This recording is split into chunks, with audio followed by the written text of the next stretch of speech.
Hello everyone, इस video में हम करेंगे शिक्षा निदेशालय द्वारा प्रोवाइड की गई वर्कशीट नंबर 6। ये कक्षा 7 के विद्यार्थियों के लिए विज्ञान विषय की वर्कशीट है। वर्कशीट शुरू करने से पहले स्टूडेंट अपनी नोटबुक में डेट, अपना नाम और अपनी कक्षा अध्यापक, स्पेशली यहाँ पे आप अपनी साइंस टीचर का नाम लिखिए। आज की जो वर्कशीट है वो भी चैप्टर नंबर 14 विद्युत धारा और उसके प्रभावों से ली गई है। आज हम विद्युत धारा के तापीय प्रभाव के बारे में जानेंगे। आज का जो मेन टॉपिक है वर्कशीट का वो यही है, विद्युत धारा के तापीय प्रभाव। चलो शुरू करते हैं अपनी वर्कशीट। स्नेहा ने देखा कि उसकी माँ ने खाना पकाने के लिए इलेक्ट्रिक हीटर का इस्तेमाल किया। स्नेहा कोई लड़की है, वो देखती है कि उसकी माँ ने खाना पकाने के लिए इलेक्ट्रिक हीटर का इस्तेमाल किया और अपने कपड़ों की सिलवटें हटाने के लिए बिजली के प्रेस आयरन का इस्तेमाल किया। और कपड़ों पे जो सिलवट पड़ जाती है उसको हटाने के लिए प्रेस का प्रयोग किया। उसने सोचा कि मेरी माँ आयरन और इलेक्ट्रिक हीटर का उपयोग क्यों करती है। स्नेहा ने सोचा कि मेरी मम्मी खाना पकाने के लिए इलेक्ट्रिक हीटर और कपड़ों की सिलवटें हटाने के लिए आयरन का इस्तेमाल क्यों करती है, ये किस प्रकार से कार्य करते हैं, जो इलेक्ट्रिक हीटर है जो आयरन है वो कैसे काम करते हैं। रवि, जो स्नेहा का भाई है, ने बताया कि यह विद्युत धारा के तापीय प्रभाव के कारण होता है। फिर रवि कौन है, स्नेहा का भाई, स्नेहा को बताता है कि विद्युत धारा के तापीय प्रभाव के कारण ही ऐसा होता है कि मम्मी हीटर पर खाना बना पाती हैं और प्रेस से अपने कपड़ों की सिलवटें हटा पाती हैं। फिर वह उसे आगे बताता है, जब एक तार से विद्युत धारा प्रवाहित होती है तो तार गर्म हो जाता है। यह विद्युत धारा का तापीय प्रभाव कहलाता है।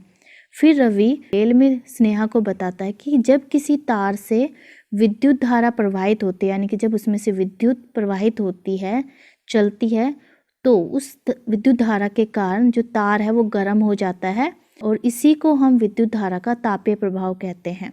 उदाहरण, जब हम गीज़र का स्विच ऑन करते हैं तो पानी गर्म हो जाता है। यहाँ पे उसने एक उदाहरण भी दिया कि जब हम गीज़र का स्विच ऑन करते हैं तो कुछ समय बाद गीज़र ऑन होने की वजह से गीज़र के अंदर कॉइलिंग होती है तारों की बहुत ज़्यादा, तो वो जो तार है वो गर्म हो जाता है। जब उनमें से पानी पास होता है तो वो पानी गर्म हो जाता है। अब यहाँ पे विद्युत धारा के तापीय प्रभाव का उपयोग दिखाया गया है कि किन किन चीज़ों में विद्युत धारा के तापीय प्रभाव का उपयोग किया जाता है। जैसे इलेक्ट्रिक आयरन, यानी कि जो प्रेस जिससे हम कपड़े प्रेस करते हैं, ये भी गर्म हो जाते हैं, ये भी विद्युत धारा के तापीय प्रभाव के कारण गर्म हो जाती है। अगर आप इसको अंदर से खोलो तो जिसकी जो प्लेट होते हैं इसमें आपको ऐसे तार नज़र आएंगे और जब इसमें से विद्युत धारा प्रवाहित होते हैं तो ये तार गर्म हो जाते हैं और इस तारों को गर्म होने की वजह से जो प्लेट लगी होती है नीचे वो भी गर्म हो जाती है। इलेक्ट्रिक हीटर में भी आपने ऐसे बहुत सारे तार देखे होंगे ऐसे लगे हुए, तो वो गर्म हो जाते हैं जब उसमें से विद्युत धारा प्रवाहित होती है। इलेक्ट्रिक केतली में भी ये होता है, हेयर ड्रायर, इलेक्ट्रिक रोड, विद्युत टोस्टर, ये सारे यंत्र या युक्तियां हैं जो विद्युत धारा के तापीय प्रभाव पर काम करती हैं। इनका प्रयोग हम अपने रोज़मर्रा की ज़िंदगी में डेली लाइफ में करते हैं।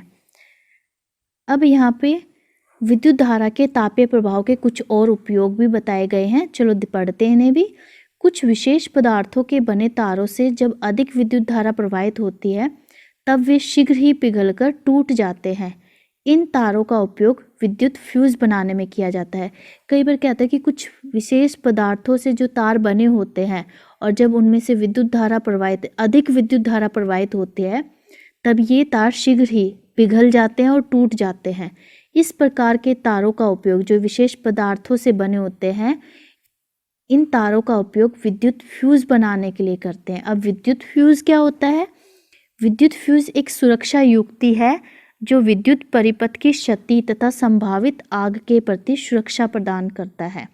आपने बहुत बार घर में फ्यूज़ का नाम सुना होगा कि फ्यूज़ टूट गया या फ्यूज़ उड़ गया, तो ये इस प्रकार का फ्यूज़ होता है और इसका उपयोग विद्युत परिपथ की क्षति, नुकसान और शॉर्ट सर्किट की वजह से जो आग वगैरह लग जाती है उससे सुरक्षा प्रदान करने से, उससे प्रोटेक्शन देने के लिए इसका प्रयोग किया जाता है। ये एक सुरक्षा युक्ति है। घरों में भी हम इसका यूज़ करते हैं और बहुत सारे जो हमारे विद्युत से चलने वाले यंत्र होते, युक्तियाँ होती हैं, उनमें इसका प्रयोग किया जाता है। क्या होता है कि जो विद्युत परिपथ होता है बीच में फ्यूज़ लगाया जाता है। मान लीजिए ये फ्यूज़ है, इसके अंदर एक बारीक सी तार आपको नज़र आ रही है, ये रही। अगर शॉर्ट सर्किट होता है या बहुत ज़्यादा विद्युत पास होती है परिपथ से, तो ये तार पिघलकर टूट जाता है। इससे क्या है, परिपथ टूट जाएगा, परिपथ पूर्ण नहीं हो पाएगा और उस युक्ति तक, उस उपकरण तक विद्युत नहीं पहुंच पाएगी और हमारा उपकरण भी बच जाता है। और कई बार बहुत ज़्यादा शॉर्ट सर्किट होने की वजह से आग भी लगने के चांसेस होते हैं, तो उससे भी हम बच जाते हैं। अब यहाँ पे क्वेश्चंस दिए गए हैं, उनको करते हैं। पहला क्वेश्चन है, बिजली के कम से कम 5 उपकरणों की एक सूची बनाएं जहां विद्युत धारा के तापीय प्रभाव का उपयोग किया जाता है। बिजली से चलने वाले 5 उपकरणों के नाम बताने, उनकी लिस्ट बनानी है जहां पर विद्युत धारा के तापीय प्रभाव का प्रयोग किया जाता है। तो बेटा इस क्वेश्चन का आंसर आपकी वर्कशीट में ही दिया गया है। तो ये रे 1 2 3 4 5 6 दिए गए हैं, आप कोई भी 5 लिख सकते हैं आंसर नंबर फर्स्ट में। ठीक है, आप ये नाम लिख लीजिए, इलेक्ट्रिक आयरन, केतली, hair dryer, heater, electric rod, विद्युत टोस्टर इत्यादि। अब है क्वेश्चन नंबर सेकंड, एक दीप्त विद्युत बल्ब को छूना नहीं चाहिए। एक जलते हुए विद्युत बल्ब को हमें नहीं छूना चाहिए, क्यों, कारण बताना है। तो आप इस क्वेश्चन के आंसर में लिखोगे, एक दीप्त विद्युत बल्ब को छूना नहीं चाहिए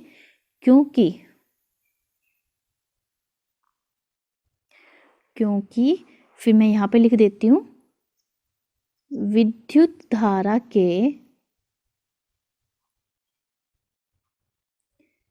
तापीय प्रभाव के कारण वह गर्म हो सकता है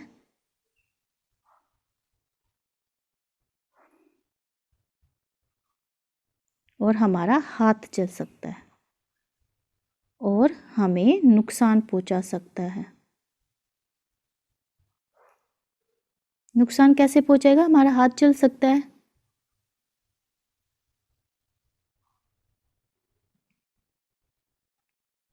ठीक है, तो इस प्रश्न के आंसर में हम दोबारा से रिपीट करते हैं। आप लिखोगे, एक दीप्त विद्युत बल्ब को छूना नहीं चाहिए क्योंकि विद्युत धारा के तापीय प्रभाव के कारण वह गर्म हो सकता है, बल्ब गर्म हो सकता है और हमें नुकसान पहुंचा सकता है।